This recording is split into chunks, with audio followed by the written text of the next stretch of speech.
नमस्कार, द्वीप दर्पण में आप सभी का स्वागत है। आइए एक नज़र डालते हैं आज के मुख्य अंश पर।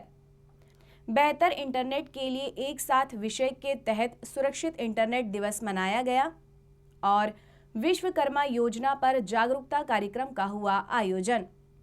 अब द्वीप दर्पण विस्तार से।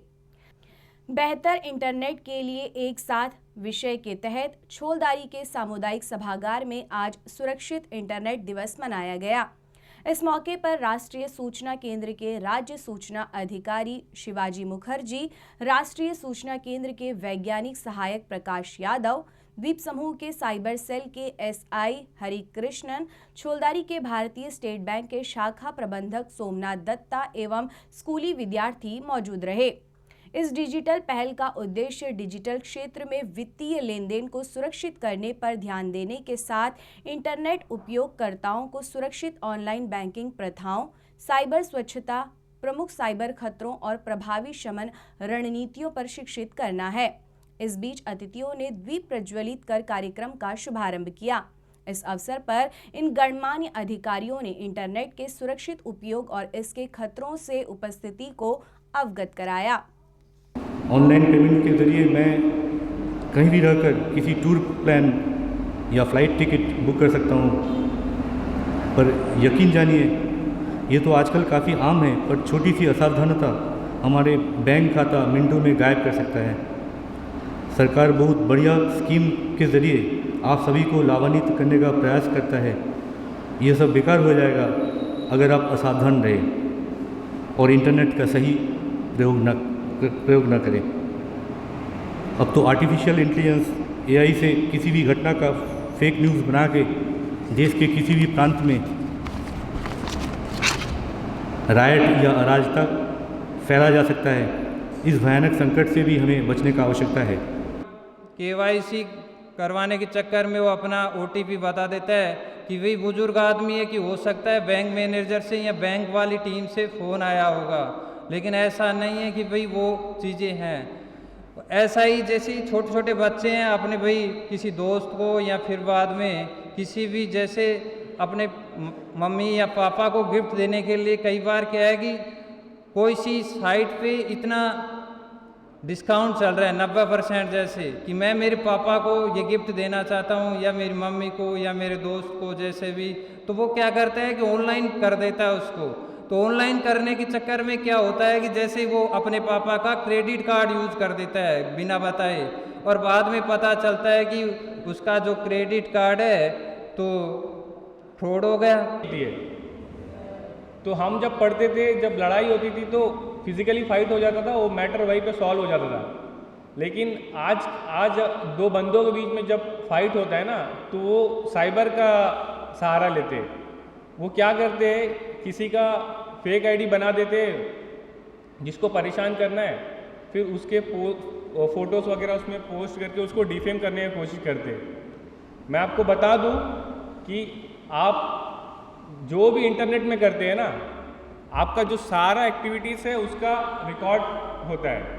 ठीक है, आप कोई पोस्ट को लाइक करते हैं, कुछ कमेंट करते हैं, कुछ भी करते हैं, वो सबका रिकॉर्ड है। अगर किसी के साथ किसी ने ऐसा अगर फेक आईडी बना के किसी को हरास किया है, अगर वो बंदा कंप्लेंट करता है, तो वो जो भी इंटरमीडियरी है, जैसा फॉर एग्जांपल आपने इंस्टाग्राम का कुछ में फेक आईडी बना के किया है, हम सिर्फ एक नोटिस भेजते हैं इंस्टाग्राम को, वो आपका पूरा हिस्ट्री बता देगा।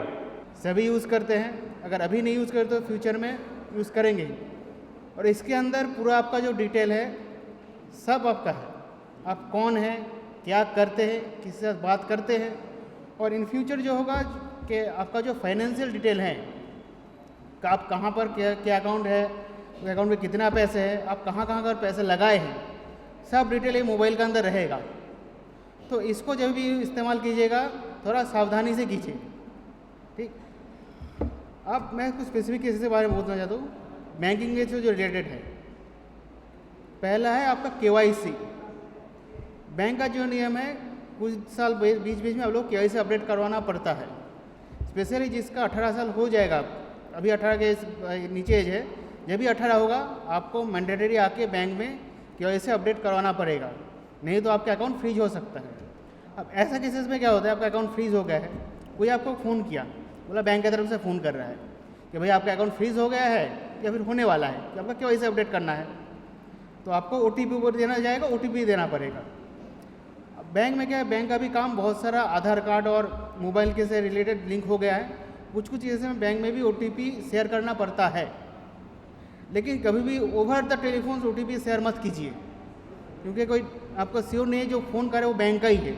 हो सकता है वो फ्रॉडस्टर है, वो आपका अकाउंट की जो भी डिटेल है वो ले सकता है, पूरा डिटेल लेकर और क्या क्या कर सकता है आपको कोई आइडिया नहीं है। तो जब भी कोई OTP मांगे जो भी है, ओवर द टेलीफोन मत कीजिए, बैंक में आइए, बोले सर ये फ़ोन आया था, OTP देने का ज़रूरी है, अगर KYC अपडेट करना है, आधार कार्ड और हो तो पैन कार्ड जो भी लेके आइए, KYC अपडेट कीजिए। श्री विजयपुरम स्थित MSME विकास एवं सुविधा कार्यालय शाखा ने अंडमान तथा निकोबार प्रशासन के सहयोग से कल मायाबंदर के रामपुर पंचायत के सामुदायिक हॉल तथा आज डिगलीपुर के सहायक आयुक्त के सम्मेलन सभागार में PM विश्वकर्मा योजना पर जागरूकता कार्यक्रम आयोजित किया गया। इस दौरान मायाबंदर में आयोजित कार्यक्रम में MSME श्री विजयपुरम के प्रभारी सहायक निदेशक GK सिन्हा, मायाबंदर के खंड विकास अधिकारी S जोसफ, रामपुर ग्राम पंचायत के प्रधान थॉमस, मायाबंदर SBI के क्षेत्रीय अधिकारी समर्थ घोष तथा बकुलतला के उद्योग विभाग के प्रोन्नति अधिकारी विकास सहित 75 प्रतिभागियों ने भाग लिया। वहीं आज डिगलीपुर में आयोजित PM विश्वकर्मा जागरूकता कार्यक्रम में MSME श्री विजयपुरम के प्रभारी सहायक निदेशक GK सिन्हा, डिगलीपुर के खंड अधिकारी राजेंद्र कुमार, उद्योग विभाग के पायलट प्लांट प्रभारी स्वपन कुमार मलिक, भारतीय स्टेट बैंक के क्षेत्रीय अधिकारी अभिजीत यादव तथा उद्योग विभाग के प्रोन्नति अधिकारी आफरीन निशा मौजूद रहीं। कार्यक्रम में करीब 54 प्रतिभागियों ने भाग लिया। इस जागरूकता कार्यक्रम का उद्देश्य PM विश्वकर्मा योजना के अंतर्गत संभावित लाभार्थियों तक पहुंच और नामांकन बढ़ाना है। प्रतिनिधियों द्वारा दीप प्रज्वलन के साथ कार्यक्रम का शुभारंभ हुआ। तकनीकी सत्र के दौरान MSME के प्रभारी सहायक निदेशक GK सिन्हा ने PM विश्वकर्मा योजना के बारे में विस्तार से जानकारी दी। कलकत्ता उच्च न्यायालय के न्यायाधीश माननीय न्यायमूर्ति अनिरुद्ध रॉय और माननीय न्यायमूर्ति विभास रंजन डे द्वारा 17 फरवरी से 3 मार्च तक श्री विजयपुरम में सर्किट कोर्ट का आयोजन किया जाएगा। अब लेते हैं एक break.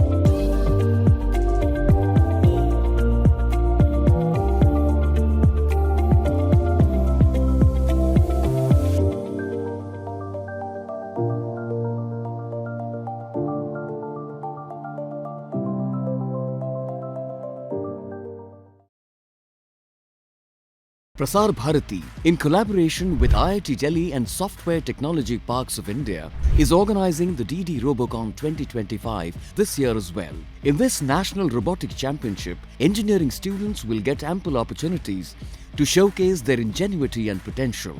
The national selection for this championship will be held on the 12th and 13th of July, and the winning team will get an opportunity to participate in the International ABU Robocon Championship to be held in Mongolia in August this year. So, hurry up.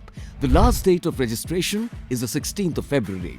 For more information, log on to www.ddrobocon.iitd.ac.in. द्वीप दर्पण में आप सभी का पुनः स्वागत है। Middle point स्थित कृषि विभाग के बिक्री आउटलेट वाटिका किसानों की सुविधा के लिए काम कर रहा है। इस बिक्री आउटलेट में कृषि उत्पाद बेचे जा रहे हैं। इसका उद्देश्य विभिन्न विभागीय कृषि उपज मूल्य वर्धित उत्पादों के साथ साथ किसानों की कृषि उपज की बिक्री के लिए एक ही स्थान पर जगह उपलब्ध कराना है। इस दौरान उत्पादकर्ताओं ने इस वाटिका बिक्री आउटलेट के माध्यम से अपने उत्पादों को बेचने के प्रति विभाग द्वारा दिए गए सहयोग के लिए आभार व्यक्त किया। हमें एक प्लेटफॉर्म मिली है एग्रीकल्चर की तरफ से वाटिका, जो हमें सेल करने के लिए एक काउंटर भी दिया हुआ है और इसमें लोगों का काफ़ी फ़ायदा है क्योंकि उनको गांव-गांव भटकना नहीं पड़ता है, वो आसानी से यहीं से वो कलेक्ट कर सकता है। मेरा प्रोडक्ट है दालचीनी, यहाँ पर मेरा हाथ में है और जून जुलाई का जो महीना होता है उस समय ये हमें निकालने में आसानी होती है। फिर धीरे धीरे बारिश कम होने लगती है, तब क्या होता है वो टाइट होने लगता है, वो अपना तना जो है वो स्किन जो है वो दालचीनी जो है वो छोड़ नहीं पाता, तो उस समय हम स्टॉप कर देते हैं और जून जुलाई के महीने में जो है आसानी से हमें ये प्रोडक्ट मिल जाता है और काफ़ी फ़ायदा भी हमें होता है। यहाँ वहाँ भटकना नहीं पड़ता, यहाँ जाना नहीं पड़ता, हमें आसानी से ये प्लेटफॉर्म में हम सेल कर सकते हैं। डिपार्टमेंट को तो मैं बहुत बहुत धन्यवाद देता हूँ कि मैं कभी यहाँ वहाँ जो स्टॉल वगैरह लगती थी यहाँ वहाँ फिला मार्केट हो गए, फिर काफ़ी सारा जो किसान मेला वगैरह जो होता है, हम अपना प्रोडक्ट थोड़ा बहुत जो है वहाँ लेके आके सेल करते थे। तो एग्रीकल्चर डिपार्टमेंट से जितना भी स्टाफ है घूमते थे फिरते थे, फिर वे जो देखते थे हमें, तो फिर हम उन्होंने सजेस्ट किया कि आप वाटिका में सप्लाई क्यों नहीं करते। हम बोला हमें तो पता नहीं है कि वाटिका में कैसे हमें सप्लाई करना है। फिर उन्होंने प्रोसेस बताया हमें, उन्होंने बताया फिर कैसे कैसे मुझे जाना है और कैसे मैं वाटिका तक पहुंच सकता हूं। फिर हमने वो सारे जो है फॉलो किए, उनके इंस्ट्रक्शन जो थे हमने फॉलो किया और आज मैं वाटिका का सप्लायर हूँ। वाटिका हमको इनवाइट किया कि आप हम लोग का जो काउंटर के थ्रू में करिए, तो आप लोग को यहाँ पे एक काउंटर हो जाएगा, तो आप हमको प्रोडक्ट देने से हम आपको सेल करके देंगे। तो हम फिर प्रोडक्शन भी बढ़ाया और वहाँ पे और भी प्लांट किया और उसका बाद हमने अभी मेरा सेल जो है लास्ट 3 साल से मतलब ज़्यादा से ज़्यादा हर साल बढ़ते गया। सर, ये एग्रीकल्चर के थ्रू यहाँ पे रजिस्ट्रेशन कराने को बोला था हमारे प्रोडक्ट का सेल के लिए, तो एग्रीकल्चर के थ्रू से ये प्लेटफॉर्म मिला था। यहाँ पे वाटिका में जो रजिस्ट्रेशन हुआ था, तो हमारा जो भी प्रोडक्ट होता है हम लोग यहाँ पे डायरेक्टली ला के देते हैं पैकेजिंग करके और यहाँ से वो सेल हो जाता है। इस बीच वाटिका किसान कॉर्नर की प्रभारी रिजवाना बानू ने इस विभागीय बिक्री कॉर्नर में उत्पादों की बिक्री से संबंधित जानकारी दी। तो ये जो हमारी वाटिका जो फार्मर्स कॉर्नर है, ये इस्टेब्लिश हुई थी 2016 में। पहले जो कि हमारी यहाँ पर सिर्फ डिपार्टमेंट की जो है प्रोडक्ट सेल होती थी, उसके बाद 2018 से हमारे फार्मर्स ने भी रजिस्ट्रेशन हुआ है उनका भी, तो वो भी अपना प्रोड्यूस जो है यहाँ से सेल करते हैं। फार्मर्स को जैसा कोई प्रोग्राम हुई है, अवेयरनेस प्रोग्राम हुई है, ट्रेनिंग प्रोग्राम होती है, वहाँ पर हम उन्हें इस बारे में बताते हैं वाटिका के बारे में कि हमारे यहाँ पर डिपार्टमेंटल स्टोर है जो कि सिर्फ फार्मर्स के लिए वो अपना प्रोड्यूस जो भी है सीजनेबल जो प्रोडक्ट उनकी होती है वो यहाँ पर सेल कर सकते हैं। राष्ट्रीय कुष्ठ उन्मूलन कार्यक्रम के तहत स्पर्श कुष्ठ उन्मूलन अभियान विषय पर दूरदर्शन केंद्र श्री विजयपुरम कल doctor speak live phone in कार्यक्रम का प्रसारण करेगा। विषय पर चर्चा करने के लिए उप निदेशक कुष्ठ रोग संयुक्त सचिव NLEP doctor B Ajit Kumar studio में उपस्थित रहेंगे। दर्शक फोन नंबर 031922444745 और 245662 पर कॉल कर डॉक्टर से सवाल जवाब कर सकते हैं। कार्यक्रम का प्रसारण कल शाम 5:30 बजे से 6 बजे के बीच होगा। थाईपुसम पूजा तमिल कैलेंडर के अनुसार थाई माह के पूर्णिमा तिथि को मनाया जाता है। इस त्योहार में विशेष रूप से भगवान मुरुगन की पूजा की जाती है। इसी सिलसिले में आज RGT रोड स्थित मुरुगन मंदिर में थाईपुसम का आयोजन किया गया। इस मौके पर आयोजित इस विशेष पूजा कार्यक्रम में भगवान मुरुगन का दूध से अभिषेक किया गया। इस बीच मंदिर से जुड़े पुजारी तथा अन्य सदस्यों ने इस पूजा कार्यक्रम के आयोजन और इसके महत्व पर जानकारी दी। நாங்கள் வெற்றிமலை முருகன் கோயிலிருந்து பேசுகிறோம்। நாங்கள் வருஷம் வருஷம் இங்கே பால் குடம் எடுப்போம்। இங்கே வருஷம் வருஷம் ரொம்ப சிறப்பாக நாங்கள் பால் குடம் எடுப்போம்। இங்கே ரொம்ப ரொம்ப பழைய கோயில் இது எங்களுக்கு. இங்கே ரொம்ப நம்ம வெற்றிமலை முருகன் வந்து ரொம்ப சிறப்பானது. எதை கேட்டாலும் நம்மளுக்கு கொடுப்பாரு. இங்கே வந்து எல்லா மக்களும் ஒற்றுமையாக இருந்து இந்த பால் குடம் எடுத்து எடுத்து ரொம்ப சிறப்பாக நாங்கள் செய்வோம். ரொம்ப சந்தோஷமாக இருக்கும் அந்த கோயிலில்.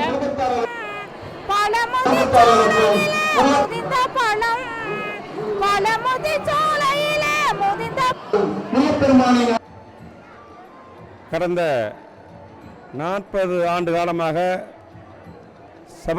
சபரிமலை யாத்திரை மேற்கொண்டுள்ளேன். நான் இந்த ஐயப்பா சேவா சங்கத்தின் தலைவராகவும் அண்டமான் நிக்கோபார் அகில பாரத ஐயப்பா சேவா சங்கத்தின் தலைவராகவும் வைத்துள்ளேன். நான் கிட்டத்தட்ட இந்த முருகன் கோவிலில் வருடம் தைப்பூசம், பங்குனி உத்திரம், பெரிய திருவிழா, அதன் பிறகு தைப்பூசம் மிகவும் சீரும் சிறப்புமாக நடைபெறும். வருடம் அபிஷேகம், பாலாபிஷேகம், பால்குடம் எடுத்து மெரினா கடற்கரையிலிருந்து உலகமெல்லாம் தமிழர்கள் எங்கு வாழ்ந்தாலும் அங்கு தமிழர்களுடைய குலதெய்வமான தொன்மை தெய்வமான முருகனை வழிபடுகின்ற முறை உலகமெல்லாம் நிரம்பியுள்ளது. உலகமெல்லாம் தமிழர்கள் எங்கு வாழ்ந்தாலும், கடல் கடந்து வாழ்ந்தாலும் அங்கு முருக வழிபாடை மிக சிறப்பாக செயல்பட்டு கொண்டிருக்கிறார்கள்.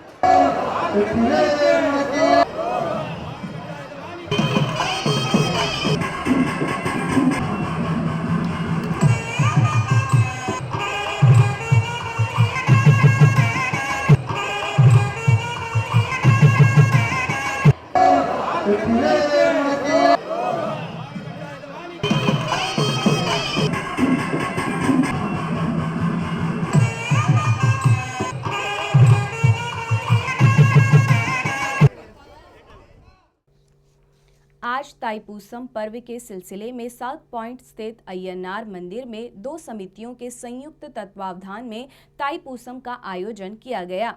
ताईपूसम पर्व के 10 दिनों के दौरान भक्त बड़ी संख्या में एकत्र होते हैं और कई विशेष विधियों से भगवान सुब्रमण्यम की पूजा करते हैं। इस मौके पर मंदिर के पुजारियों ने इस ताईपूसम के दौरान आयोजित होने वाले विभिन्न पूजा कार्यक्रमों के बारे में बताया। இன்றைய தினம் தைப்பூச திருவிழாவிலே அலைகடலின் அந்தமான் அலைகளுக்கு பக்கத்தில் அமைந்திருக்கின்ற அலைகடல் ஐயனார் கோவிலிலே அமைந்திருக்கின்ற பாலசுப்ரமணிய சுவாமிக்கு தைப்பூச திருவிழா சிறப்பாக கொண்டாடப்படுகிறது.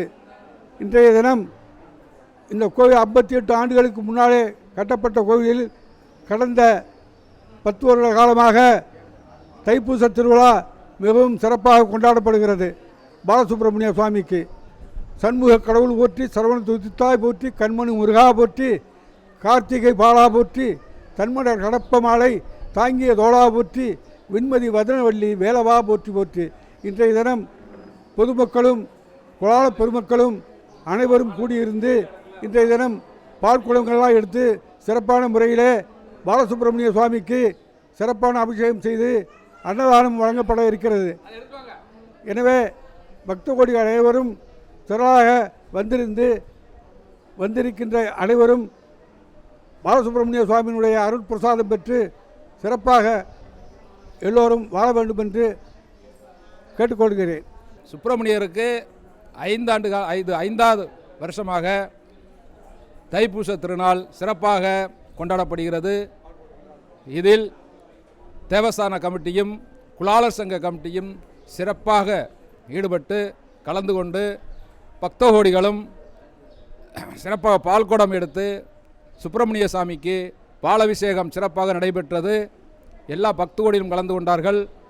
இனிமேல் பாலபிஷேகம் முடிந்துவிட்டது, இனி ஆராதனை நடக்க இருக்கிறது.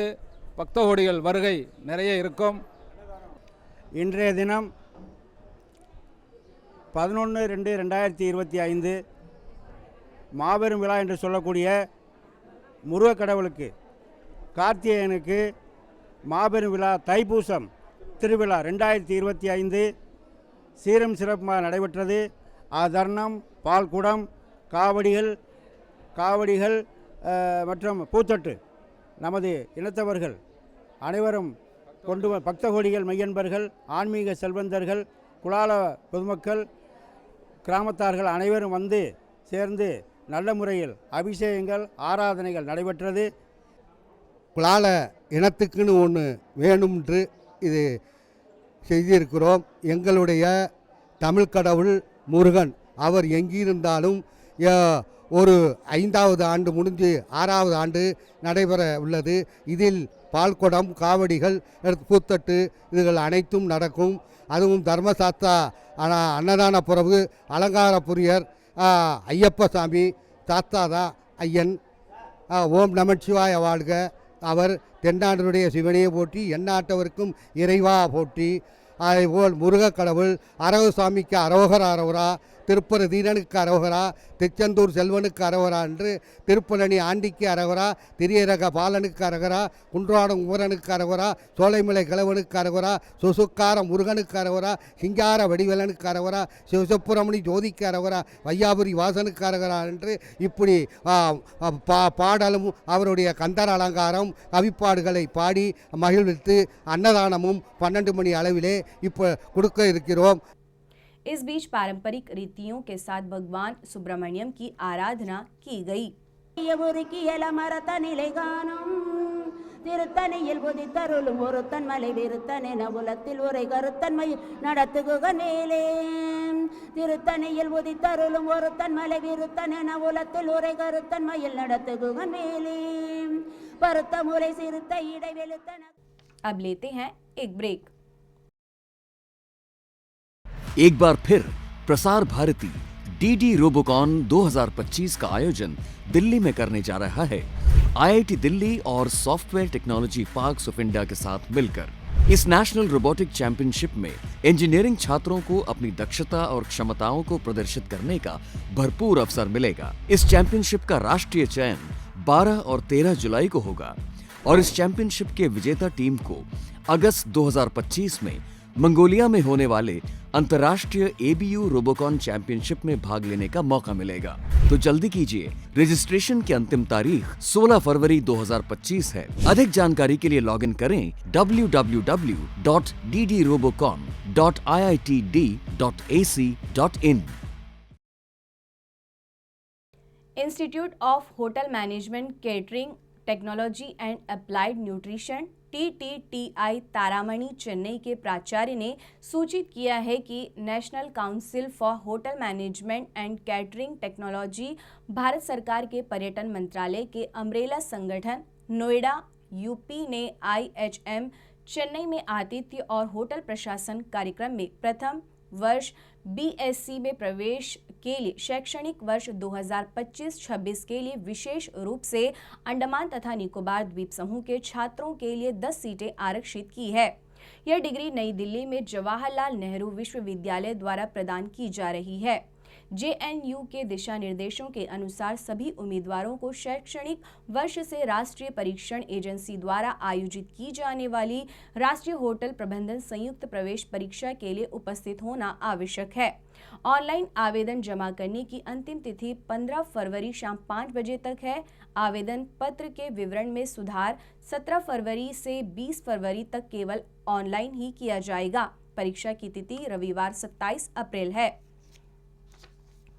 विद्युत विभाग द्वारा 11 चरमा में मारुति वर्कशॉप के पास बिजली के खंभों के जंग लगे चैनलों को बदलने के कार्य के सिलसिले में कल सुबह 7 बजे से दोपहर 12 बजे तक एजेंसी हाउस, 11 चरमा का पूरा इलाका और 5 मेगावाट सौर ऊर्जा संयंत्र क्षेत्र, 11 चरमा का हिस्सा, डॉलीगंज, आटम पहाड़, पुराना पहाड़ गांव, ICMR कॉलोनी क्षेत्र, मिनीबे में बिजली की आपूर्ति बाधित रहेगी.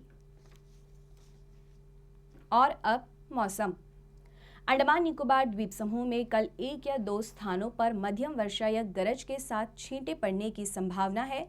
13 से 17 फरवरी तक द्वीप समूह में मौसम शुष्क रहेगा. अंतर्द्वीपीय जलयान यात्रा संबंधी सूचना. MV बंबू का स्वराज द्वीप और लॉन्ग आइलैंड होते हुए रंगत की यात्रा पर कल सवेरे 6 बजे श्री विजयपुरम से प्रस्थान करेगा और इसकी वापसी उन्हीं रास्तों से होते हुए कल दिन में 12 बजे श्री विजयपुरम के लिए होगी. MV नॉर्थ पैसेज शहीद द्वीप की यात्रा पर कल सवेरे 6:30 बजे श्री विजयपुरम से प्रस्थान करेगा और इसकी वापसी कल ही सवेरे 8:45 पर शहीद द्वीप से श्री विजयपुरम के लिए होगी. MV हडबे स्वराज द्वीप की यात्रा पर कल सवेरे 6:30 बजे श्री विजयपुरम से प्रस्थान करेगा और इसकी वापसी कल ही सवेरे 9 बजे स्वराज द्वीप से श्री विजयपुरम के लिए होगी। MV बारहटांग, शहीद द्वीप, स्वराज द्वीप, स्ट्रेट आइलैंड, कदमतला और लॉन्ग आइलैंड होते हुए रंगत की यात्रा पर कल सवेरे 7 बजे श्री विजयपुरम से प्रस्थान करेगा और इसकी वापसी अगले दिन सवेरे 7 बजे उन्हीं रास्तों से होते हुए रंगत से श्री विजयपुरम के लिए होगी। MV स्ट्रेट आइलैंड, शहीद द्वीप की यात्रा पर कल दिन में 11 बजे श्री विजयपुरम से प्रस्थान करेगा और इसकी वापसी कल ही दोपहर 2:30 बजे शहीद द्वीप होते हुए स्वराज द्वीप से श्री विजयपुरम के लिए होगी। MV नॉर्थ पैसेज, स्वराज द्वीप की यात्रा पर कल दिन में 11:30 बजे श्री विजयपुरम से प्रस्थान करेगा और इसकी वापसी कल ही शाम 3:30 बजे स्वराज द्वीप से शहीद द्वीप होते हुए श्री विजयपुरम के लिए होगी। MV हडबे, शहीद द्वीप होते हुए स्वराज द्वीप की यात्रा पर कल दोपहर बाद 2:30 बजे श्री विजयपुरम से प्रस्थान करेगा और इसकी वापसी अगले दिन सवेरे 5:30 बजे स्वराज द्वीप से शहीद द्वीप होते हुए श्री विजयपुरम के लिए होगी। सभी जलयानों के यात्रा कार्यक्रम मौसम की स्थिति पर निर्भर होंगे। अंत में मुख्य अंश एक बार फिर। बेहतर इंटरनेट के लिए एक साथ विषय के तहत सुरक्षित इंटरनेट दिवस मनाया गया और विश्वकर्मा योजना पर जागरूकता कार्यक्रम का हुआ आयोजन। इसी के साथ ही आज का यह द्वीप दर्पण कार्यक्रम यहीं पर समाप्त होता है। नमस्कार।